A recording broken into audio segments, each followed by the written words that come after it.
मैं एक चीज हमेशा कथा में बोलती हूँ कि अच्छाई बुराई के बढ़ने या कम होने में डिफरेंस क्या है। बुराई बहुत जल्दी बढ़ती है क्योंकि बुराई में एकता है।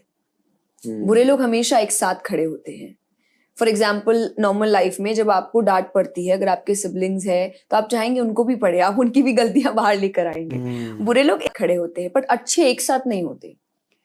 उसको लगता है अप्रिसिएशन सिर्फ मेरा होना चाहिए, अवार्ड सिर्फ मुझे मिलना चाहिए। वो एक अच्छा दूसरे अच्छे को सहन नहीं करता तो बढ़ती नहीं है, इसलिए कम रहती है।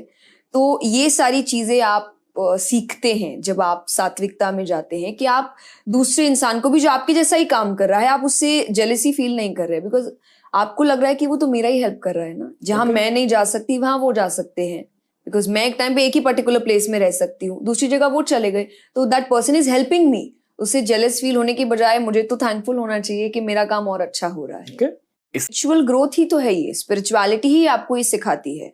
जैसे फॉर एग्जाम्पल आप जब मेडिटेशन करते हैं, इनडायरेक्टली वो आपके थॉट्स को बैलेंस कर रही है। जो एक हाइपर माइंड चल रहा है, बहुत सारे थॉट्स एक साथ आ रहे हैं, वो आपको इनडायरेक्टली थॉट्स गायब करने बोलती है। तो आपके दिमाग को काम करती है। सो जब स्टार्टिंग प्रोसेस में अपनी स्पिरिचुअलिटी शुरू कर देते हैं, तो जो आप कह रहे कि कॉलेज स्टूडेंट्स आज के टाइम पे नहीं कर पा रहे हैं, नहीं समझ पा रहे हैं या बाद में समझते हैं, मुझे ऐसा लगता है बाद में समझने का कोई फायदा इतना होता नहीं है, क्योंकि उसी वक्त सबसे ज्यादा कंपटीशन आप देख रहे हैं या सबसे ज्यादा स्ट्रगल आप देख रहे हैं या रिजेक्शन आप देख रहे हैं या कंपटीशन बहुत है आज के टाइम पे।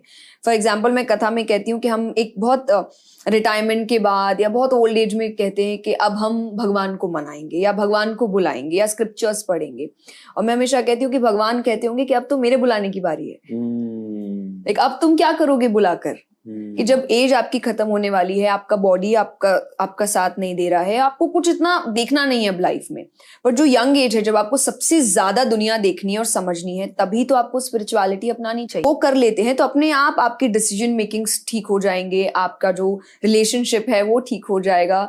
एंड आई थिंक डिटैचमेंट अपने आप एक बाय प्रोडक्ट है उसका। हिंदी में डिटैचमेंट को कैसे समझाएं? हिंदी में डिटैचमेंट जैसे, अब कैसे करे बात अलग है, बट कमल पानी में रहकर भी वो पानी से अनछुआ है। जब आप पानी की ड्रॉप उस पर डालते हो साफ साफ दिखती है। और जैसा मैंने आई थिंक हमने लास्ट पॉडकास्ट में बात की थी, डिटैचमेंट वही है कि एक मूवी चल रही है, आपको अपने रोल्स निभाने हैं। तो जब आप ये याद रखते हैं कि जो चल रहा है वो चल रहा है बट सच नहीं है। फॉर एग्जाम्पल अभी भी अगर मैं कुछ कर रही हूँ, इट्स नॉट दैट कि मैं एंटरटेनमेंट नहीं है या लाइफ में कुछ कर, सब कुछ है, लग्जरी है, एंटरटेनमेंट है, फ्रेंड्स है, सब कुछ है, काम है आपका, पर जानते हुए ये सब सच नहीं है। एक दिन चला जाएगा और एक दिन कभी भी, कल भी जा सकता है और कल मैं भी जा सकती हूँ। तो जब आप ये कहीं ना कहीं अपने दिमाग में बस याद रखते हैं, कि इतना आप याद भी रखेंगे, आपको डिटैचमेंट समझ आ जाएगी कि क्या होता है ये। टू बी वेरी ऑनेस्ट, ये खाटू श्याम जी में है और उनको कृष्ण जी ने ही आशीर्वाद दिया था कि तुम मेरे ही नाम से कलयुग में जाने जाओगे। तो ये खाटू श्याम जी में, तो मैं एक्चुअली कृष्ण जी सब कुछ है और मैं सबसे ज्यादा खाटू श्याम जी जाती हूँ। Like every year it's routine thing, मैं कभी मिस नहीं करती, हर साल मुझे। कौन कौन मतलब एक ये महाभारत में एक कैरेक्टर हुए, तो और उन्होंने अगर आपने सुना होगा तो उनको हारे का सहारा बोला जाता है। तो अपनी मॉम को बोल के गए थे महाभारत में कि मैं युद्ध के लिए जा रहा हूँ, जो हारेगा मैं उसके साइड खड़ा रहूंगा।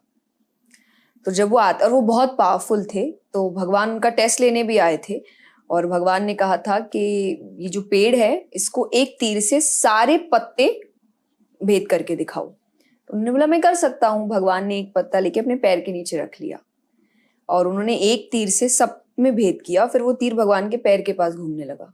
भगवान ने पैर हटाया, उसने उसमें भी भेद किया। तो भगवान लाइक कि अब अगर ये जो इसने कहा है वो करेगा तो हारेंगे तो कौरव, तो कौरवों के साइड खड़े हो जाएगा, तो वो नहीं कर सकते थे।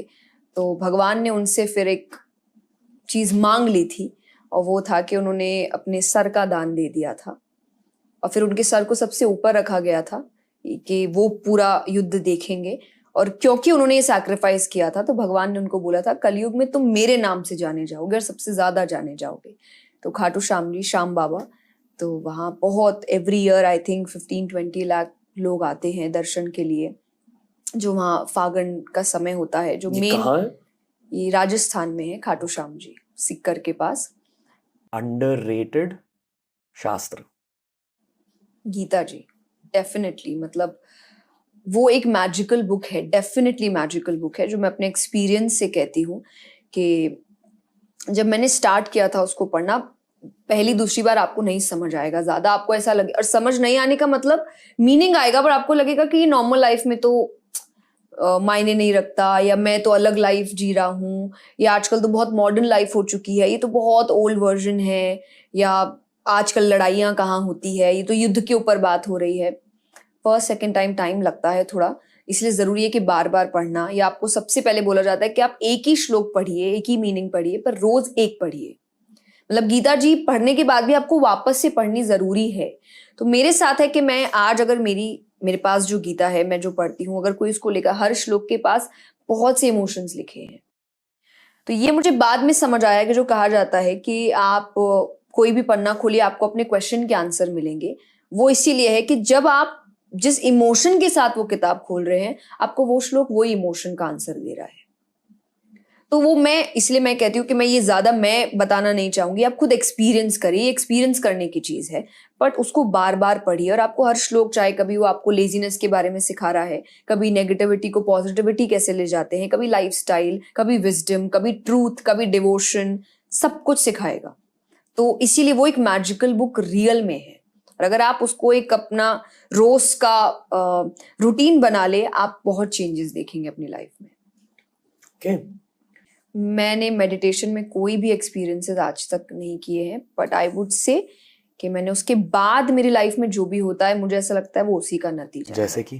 जैसे कि मैं अपने जाप से अपने इमोशंस कंट्रोल कर सकती हूँ। अगर मैं बहुत हाइपर हो रही हूँ तो आई कीप चैंटिंग, वो शांत हो जाता है। मुझे टर्बुलेंस से बहुत डर लगता है फ्लाइट में। हाँ, मैं ट्रैवल बहुत करती हूँ और मेरे लिए एक रोजाना की चीज है, तो अगर हल्का भी टर्बुलेंस होता है, मेरी माला शुरू हो जाती है, वो मुझे शांत करती है।